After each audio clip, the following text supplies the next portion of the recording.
everyone, welcome to episode 3 of Deaver Farm Explorers. I'm Farmer DJ and I'm here at the Deaver Wellness Farm at Lycanau Medical Center, and today we're continuing our series learning all about healthy soil and compost. So we'll be digging deep and we'll be using some science to learn how compost is made, why we make it here on the farm, and why it's so important to keep our soil nice and healthy so we can grow healthy, delicious food. So throughout the episode, if you hear a word that you don't understand, if you want to know more about something, remember that you can always look at our lesson info sheet. We have all sorts of links and definitions on there to follow along with the lesson as we go along, okay? So first we're going to head on into the farm, check out some plant friends that we haven't seen in a little while, look at some exciting things that have happened since the last time we were together, and then we'll dive right into our lesson, learning all about compost, healthy soil, and we'll get to even make some of our own compost at the end, okay? So stick around, stay tuned, and let's head on into the farm.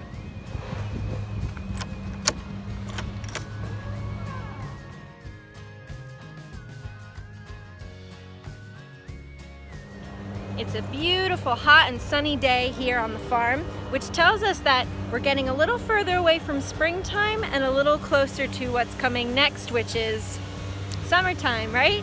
So let's take a look and see how some of the plants are loving this sunshine. Let's start over here with our strong little pea plants, shall we? So remember last week we were looking at the different parts of the plant. We mentioned that these pea stems are very smart, and they are so smart that they've climbed almost 8 inches since I saw you last. Let's check it out.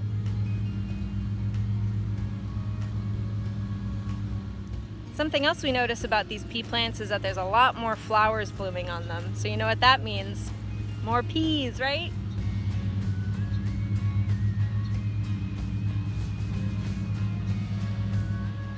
Here's our baby squash plants that have now been transplanted, and they're very happy in their little salt hay nests here on the farm.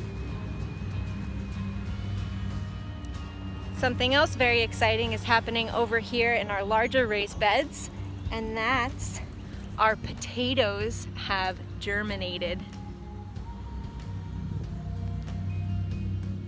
So last week I told you there were potatoes under the ground here, but we couldn't see them, right? So planted beneath the soil, we had our potatoes. We stuck them in the ground. We covered them up with this salt hay that we learned is a good mulch, right? It's great for retaining moisture and keeping weeds away and keeping these potatoes nice and warm while they were germinating. And because we did all that, guess what happened? They germinated, right? So here's our scallions getting nice and tall on the row in between these 2 rows of potatoes. So what's happened is that our potato plant sent up these green leaves that burst all the way through the soil, up through the layer of salt hay, and now they're reaching sunlight, which they need to grow, right? So some of them have just started to germinate. Some of them are well on their way. They've got those green leaves up top. Let's see the different stages of growth for these potatoes.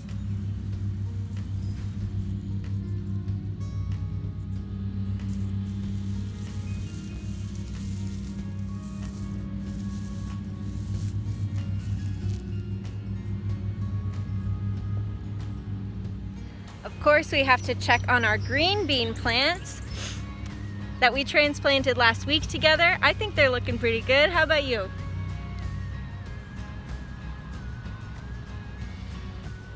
There's one more thing I want to show you, and that's our tomatoes.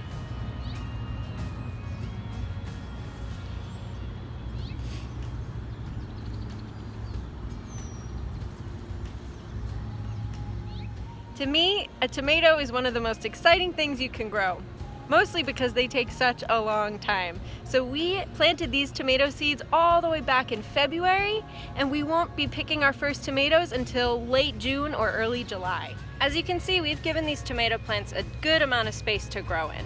Remember last week we planted our green bean plants about 6 inches apart. These tomatoes need almost 3 times as much space as those green bean plants to grow. They have roots that go deep into the ground, but they also go outwards, so they need room for their roots to stretch out and make sure that they're not competing with each other for water, nutrients, and sunlight. Here on the farm, we're growing 3 different kinds of tomatoes. One kind of tomato is the red kind that you would slice up and put on a sandwich, the kind of tomato we're used to seeing. The second kind of tomato we planted on the farm is called an heirloom variety.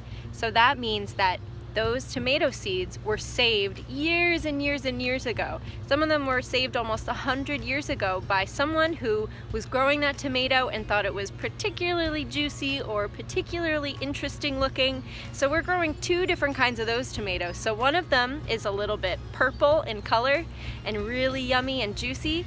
The other one is a little more yellow and it's acidic, which means it's not as sweet. And those are 2 kinds of tomatoes that are a little bit more rare and they're really fun to grow here on the farm.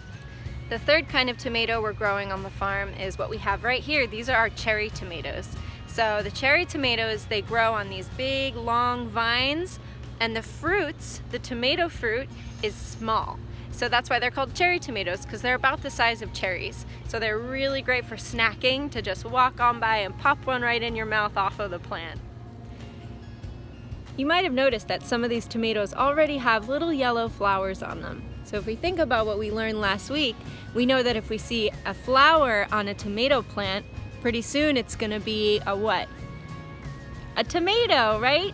So this little flower here, soon enough, it gets pollinated, and then after a little bit of time, it will form a very little tomato for us to pick and eat. So now that we're all caught up with what's happening at the farm, let's dig into our lesson for today, shall we? Learning all about soil and compost.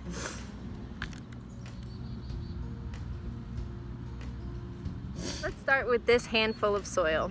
You may look at this and think it's just dirt or something that gets stuck to the bottom of your shoes, but this is not just dirt. This is soil. And the difference between dirt and soil is that soil is alive. That's right, we're gonna learn all about the life in this soil. Soil is not only alive itself, but it creates life, and it sustains all people on this earth, which connects us, right? So let's start by thinking about how soil connects to our food system. Everyone think of your favorite food. Now, can you think of how that food came directly from the soil? No matter what kind of food you're thinking of, everything we eat started out with connections to the soil. And if you don't believe me, we can try one of everyone's favorite foods to eat, pizza. Here's our piece of pizza. No matter how you like your pizza cooked or what toppings you like, we can all agree that we start with a dough, a sauce, a cheese, and some toppings. Let's see how all these ingredients connect to the soil. Let's start with our dough. The dough is flattened out to make the yummy, crispy crust of our pizza. What is dough made out of? Dough is made out of flour. Flour is combined with water to make the dough. What is flour made out of? Flour is made out of ground up wheat seeds. And we know that seeds come from plants. So what kind of a plant do we think wheat seeds come from? That's right. A wheat plant. The wheat grows on tall stalks, and since we know the parts of the plant, we know that if it can create seeds and it has a stem, that must mean that the roots are reaching down into the soil, right? So that's how our dough connects to soil. Next we have our tomato sauce. The tomato sauce is spread out over the dough and goes underneath the cheese. What do we think tomato sauce is made out of? That's right, tomato fruits. So we just saw a bunch of tomato plants that are going to eventually produce tomato fruits. But right now, without the fruits on them, they're just a tomato plant. And we know, since we just saw them growing, where does a tomato plant grow?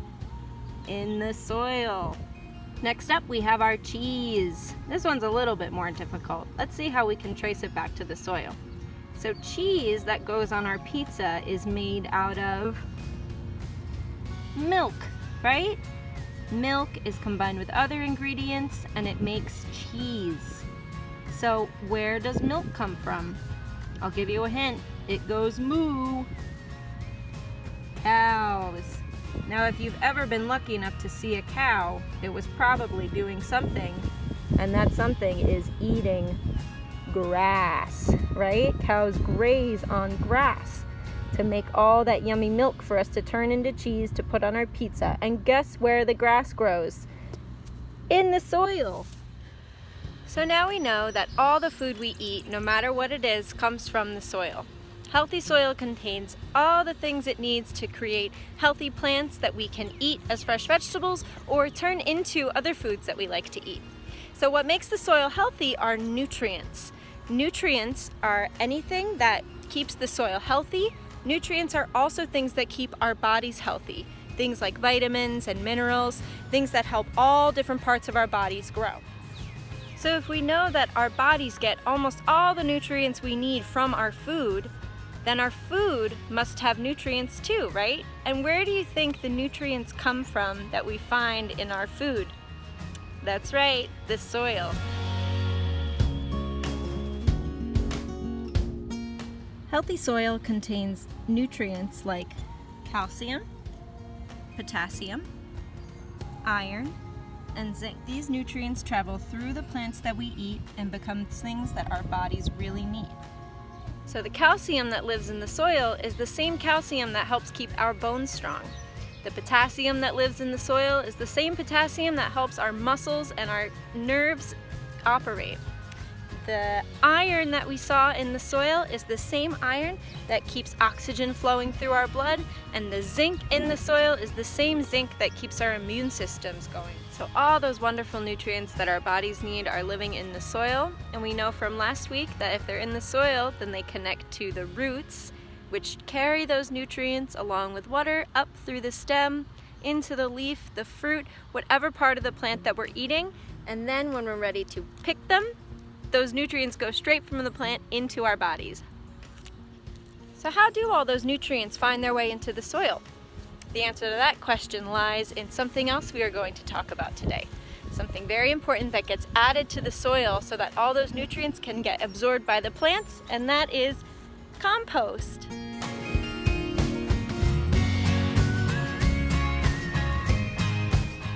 So what is compost? Think of compost as a recipe, like you would make lasagna or pancakes. It needs certain ingredients and a certain amount of time in order to transform those ingredients into a finished product. Compost has two important jobs that it does for us. The first is feeding the soil all those important nutrients we just discussed. They can all come from this compost. The second is reducing waste. What do we consider to be waste? Waste is anything that we wouldn't use, that we would throw away. We know that some things can be recycled, like plastic bottles or cardboard, but did you also know that some of your food waste can be recycled too?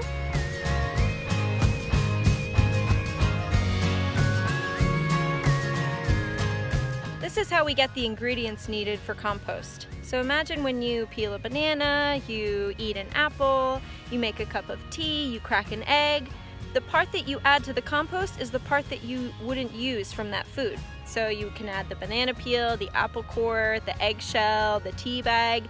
These are the kinds of ingredients we use to make compost. And over time, these things decompose or break down, which creates compost. So that's how compost is made. It's food and plant waste that's added together in layers and decomposes over time. Let's go take a look at how this process happens. Let's take a look at some of the different stages of how compost is made.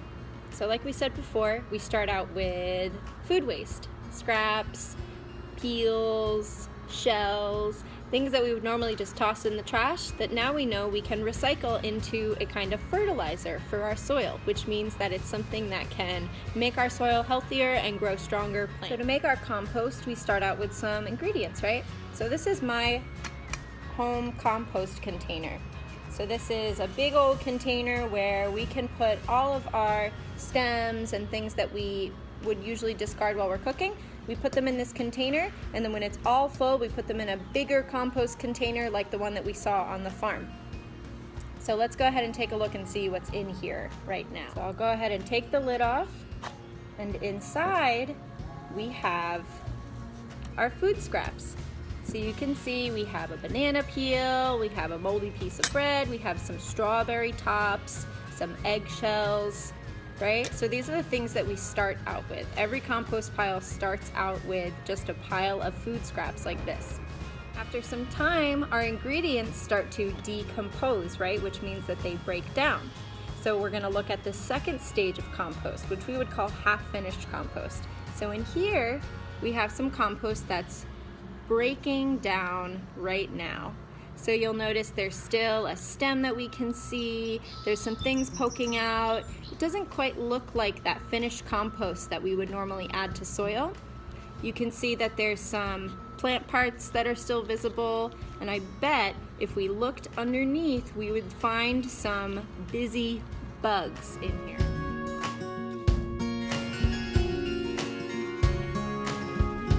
So now we've seen that our ingredients, when they break down, they turn into something that looks a little bit different, right? We can still see some of our ingredients, but they've mostly started to decompose and they look a little bit more like dirt, right? So that makes sense that the next stage just looks like a container full of dirt, right?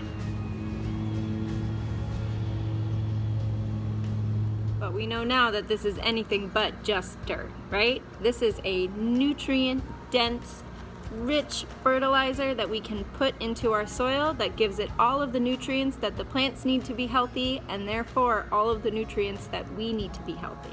So how did we get from this to this to this? Well, the answer to that comes from some very helpful friends that we are going to learn about. Some compost critters.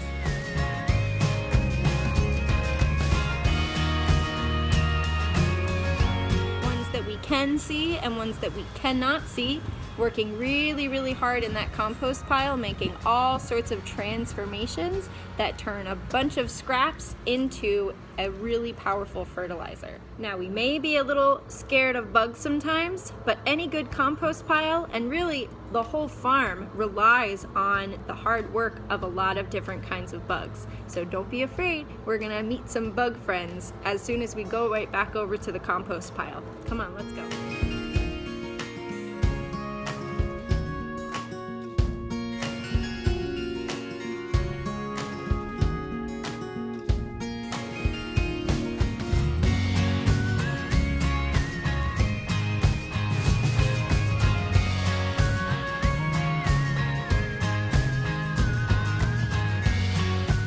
My goodness, did you see all those busy little critters? So we know that they must have something to do with how compost is made, right? You might have recognized some of those friends as some worms, ants, sow bugs, or where I've heard them called roly-poly bugs. Those are all the kinds of critters that are making compost that we can see with our eyes, right? We can see them wiggling around and crawling. What they're doing is munching up all of those food scraps and plant scraps and turning them into the compost. So that's something that we can see. But did you also know there are millions and billions of other little critters in that compost pile that we can't see because they're too small? These tiny critters that live in the compost are called bacteria. Not the bad kind of bacteria that we wash off of our hands, but these are a good kind of bacteria, a very hard-working bacteria that live in the compost and help to transform waste into fertilizer. The bacteria are so tiny that in a single teaspoon of soil, there can be 1 billion little bacteria living in there. This won't do me any good. They're so small you need a microscope to see them. So now we know that there is life in our compost pile, and lots of it. So that life, those little critters, need the same kind of things that we do to survive. They need air, water, and food. And we know that their food source comes from all the yummy food scraps that we feed them. But how do we get the air and the water into the compost pile and balance it out to make sure it doesn't just become a pile of trash, right? Remember, we said our compost is like a recipe. There are things that you can put in it, things you should not put in it, and things that you definitely cannot put in that compost pile. So once we have the right ingredients, we just need to make sure that that balance of air and water is just right so that those little critters can survive and do the hard work of transforming our food waste into fertilizer for our garden. In order to figure out how this happens, I thought it would be fun if we could all make our own composting bin together. So if you're following along at home, for this activity you'll need some food scraps, a container, could be an empty yogurt container like this, it could be an empty plastic bottle, or some other kind of container that can hold about this much. You'll also need a push pin, so make sure that you have an adult around you. You'll need a towel, cloth towel, and you'll need some dirt and leaves from outside. As always, you can follow along with our lesson info handout. It'll have all the directions and materials that you need for this activity. So we are going to make our very own small compost experiment. A lot of people that make compost at home, if you have space to build something big, like our big compost pile that we saw, you can make compost that way. If you don't have the space, some people just collect their scraps and then use a community compost service that will pick it up at your house. Or if you just want to try it out just to see how it happens, you can make your very own little compost experiment to get yourself started. So something that we said our compost needs is air, right? So in order to make sure that we are getting air into our compost container, we are going to poke some holes. So you're going to take your push pin and just poke some holes in the top and in the bottom of your container. This is the part where you might need help from a grown-up. Once you've poked your holes in your container, you're going to want to make sure that you set it down on a plate or another container of some kind so that the moisture doesn't leak out of the bottom. So once you have all your holes poked in the bottom and in the top, we're going to add our first layer of what we call dry matter. So our leaves here are our dry matter. So we think of compost as a recipe, right? And you need a balance of dry ingredients and wet ingredients, like baking a cake. So our dry ingredients are our leaves. They could also be wood shavings or small bits of wood or dried plant bits. A lot of different things can be your dry matter. Right now we're using leaves. They're one of my favorite things to use because you know who really loves old leaves? Worms. So we're going to add a layer of our leaves just to go in the bottom of the compost container. Squish them down on the bottom a little bit, not too much. And there's our first layer. Remember we said how compost is kind of like making lasagna? This is where it really gets to be like lasagna. We're gonna layer dry ingredients and wet ingredients. And guess what our wet ingredients are? Our food scraps. So I'm going to pick out this strawberry top, maybe a lemon peel, some mango skins, some carrot skins, this eggshell, let's see, a garlic skin, and I think that should be good. So now we've got some plant scraps in here. That's our second layer. So we're gonna do another layer of the dry matter, more leaves. We're also gonna put a little handful of dirt that we gathered from outside. Sprinkle that right on top. That's our dry layer. And then we're gonna do some more plant scraps. So I'm gonna do more strawberry, more egg. We wanna stay away from big pieces of things. For this small experiment, I definitely wouldn't put this whole piece of bread in there, but I will put little eggshells, a banana peel, pieces of things like that. Compost always goes quicker if you chop up the pieces of your food scraps. So for here we have just some little pieces, so this will go pretty fast. I have some tea, some old tea that I'll sprinkle in here. There's another wet layer, and we're gonna put another dry layer in. So the reason we need to balance our wet and dry materials is because we're doing all those little bacteria a favor.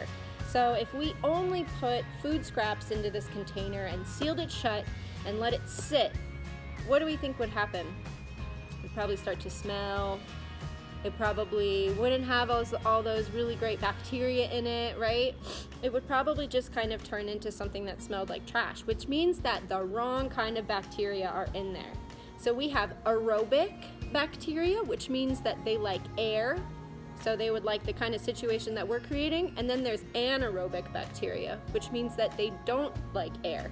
So the anaerobic bacteria, when it gets into our compost pile, is what makes it smell a little bit like trash. So that's how we know. The compost tells us, those bacteria tell us whether or not our compost pile has enough. So once you've got your compost experiment all layered up, it should be filled. You're gonna be able to put the top right on it. Notice where the material comes up to on the container. You can even take a Sharpie or another marker and draw a line, because you'll notice that what starts to happen is when it decomposes, it will get smaller and smaller and smaller. That's part of the decomposing or the composting process, is that all of that matter gets piled up and then it kind of cooks down, which leads me to the last thing that compost needs. Not just water, wet and dry ingredients balance, it needs air, right? It also needs warmth. So if we tried to make this compost experiment and set it outside in the wintertime, probably wouldn't go the way we wanted it to, right? So all of those bacteria, they need warmth. They need warmth and they also create warmth. So that's how you can tell if a compost pile is really working, is that it will actually be hot on the inside. And that's because all of those critters, all of those little bacteria are munching away so hard and creating so many chemical reactions that they're making the compost pile hot. So in order to make sure that our bacteria and our other critters are making enough warmth, we have to give them a little bit of warmth, right? So your composting experiment can be set out on a windowsill or somewhere that is going to be nice and warm, not too hot, but nice and warm enough so that all those bacteria can really thrive in here and start to transform all of your food scraps and your dry matter into a lovely little compost. The last thing you can do to help out your compost is you want to move it around a little bit to make sure that things aren't getting stuck in one place. So after about a week or so, you can kind of just take it. You can either flip it upside down if you have a lid on it. If you don't have a lid on it, you can use a cloth and just keep a cloth on top of it while it's composting. So if you don't have a lid, you want to move it around, just take a wooden spoon or something and just stir it like you're stirring a pot, because you want to make sure that nothing gets stuck at the bottom. You want to give it a lot of extra air. So when your compost experiment is all done, it should look a little something like this, right? Here is our finished compost we had before, and you can feed it to some soil that you might have a plant in, or put it in a garden bed. So this is how compost is used to reduce waste and also feed our soil, because those are two very important things that we need to help keep our earth healthier and help keep our bodies healthier by eating healthier food from healthy soil. Well, thanks for participating in our little compost experiment. And as always, if you want to show us how your compost is going, how you made it, feel free to send us an email with pictures or drawings or videos all about how you made your own compost. All right, that's our lesson for today. Thank you so much for tuning in. Thank you for growing with us and learning with us, and we'll see you next time.